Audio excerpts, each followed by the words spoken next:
Death's End, Common Era. In 1453 CE, the great city of Constantinople, the heart of the Byzantine Empire, is encircled and under siege by the formidable Ottoman forces led by Sultan Mehmed II. Emperor Constantine the Lithinth, aware of his empire's imminent downfall, desperately seeks a supernatural solution to save his city. Amidst the chaos, he encounters Helena, a local prostitute who claims to possess magical powers capable of altering the course of the siege. Helena's proof of her abilities comes when she retrieves a sacred chalice from a tightly sealed chamber beneath the iconic Hagia Sophia, a feat that defies explanation. Intrigued and out of options, Constantine the Lithinth tasks her with the assassination of Sultan Mehmed II, hoping her mysterious powers can shift the balance of power. Helena embarks on this dangerous mission by exploiting her unique connection to mystical forces within the ruins of a minaret. She succeeds in a bizarre manner, returning with the Sultan's brain, yet leaving his body intact and unharmed. Unfortunately, the magic that Helena wields is fleeting. The high-dimensional fragment that empowered her unexpectedly departs from Earth. As a result, her abilities vanish as quickly as they came, and Constantinople's fate is sealed.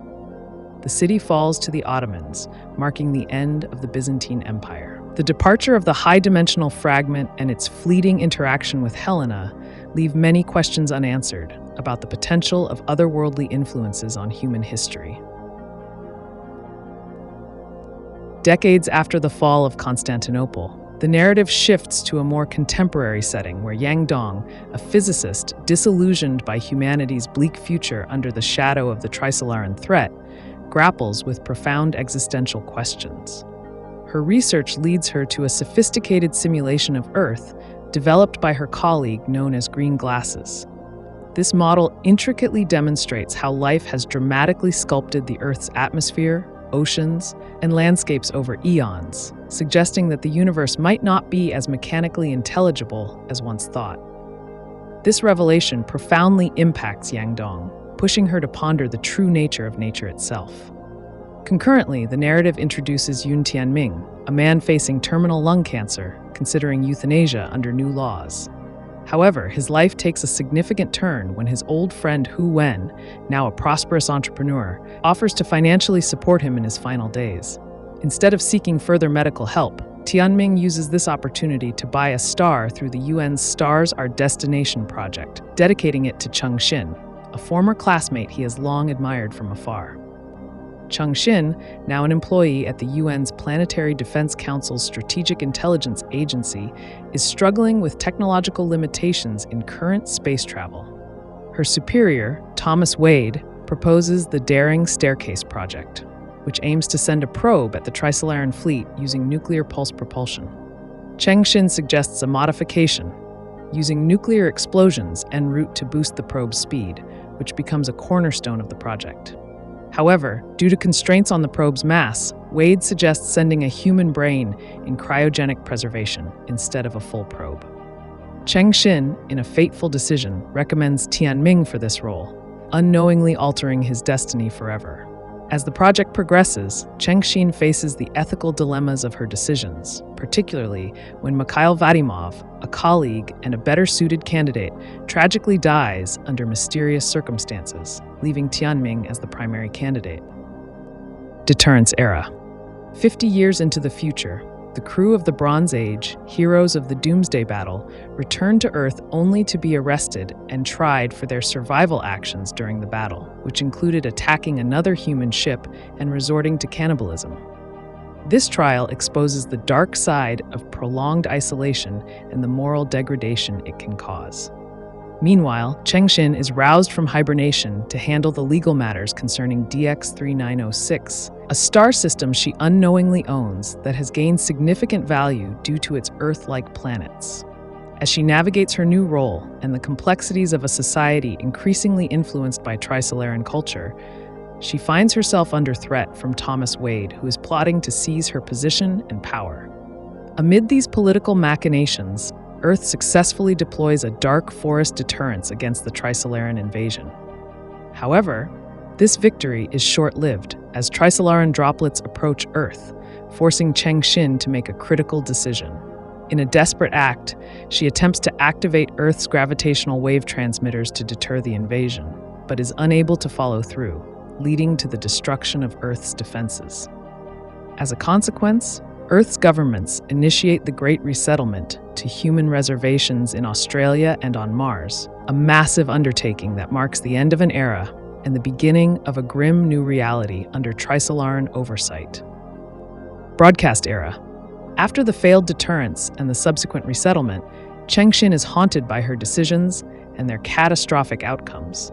In a world where religious fervor and hope for divine intervention surge, she battles with depression and thoughts of suicide. During this tumultuous time, she is appointed as the new swordholder, the person responsible for Earth's ultimate defense strategy. Almost immediately after assuming this role, an incoming photoid threat is detected, and Cixin must act swiftly. Her activation of the defense system leads to the destruction of Trisolaris, presenting a momentary respite but also heralding new threats from the cosmos. Meanwhile, Yun Tianming, who had been sent toward the Trisolaran fleet as part of the Staircase Project, uses his unique position to communicate back to Earth. He shares 3 fairy tales he composed, which are transmitted to Cixin. These tales, filled with metaphors and cryptic messages, are intended to pass on critical information about advanced propulsion technologies and possibly a cosmic safety mechanism. The stories, the new royal painter, the glutton's sea, and Prince Deepwater, are complex and layered with multiple meanings, challenging Cixin and her team to decipher them. The interpretation of elements like a soap-powered boat and the Moskstraumen whirlpool in the tales gradually points to the theoretical possibilities of curvature propulsion, suggesting ways humanity might navigate and survive the dark forest of the cosmos. This narrative thread highlights Tianming's continued influence and his pivotal role in guiding humanity's quest for survival against cosmic threats. Bunker era.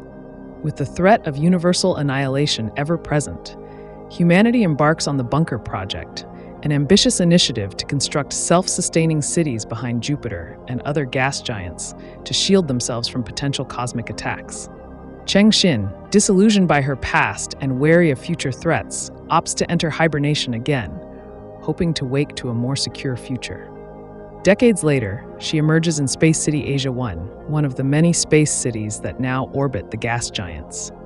There, she learns of the Black Hole Project, an audacious plan to alter the speed of light using a black hole, which ends tragically with the death of its lead scientist.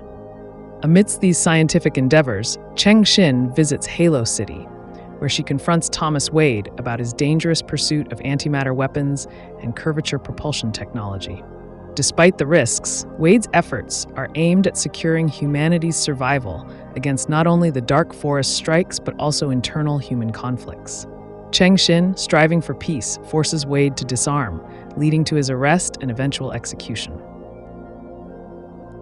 As the narrative progresses to the Galaxy era, Cixin and Guan Yifan, both key characters in the struggle against cosmic threats, confront new challenges. Guan Yifan, previously introduced as a former crew member of the spaceship Gravity, has extensive experience in extraterrestrial survival and operations. He and Cixin encounter the Death Lines, which are dangerous remnants of curvature propulsion experiments that could potentially reduce the speed of light to zero, threatening to collapse the universe into a state of 0 dimensions.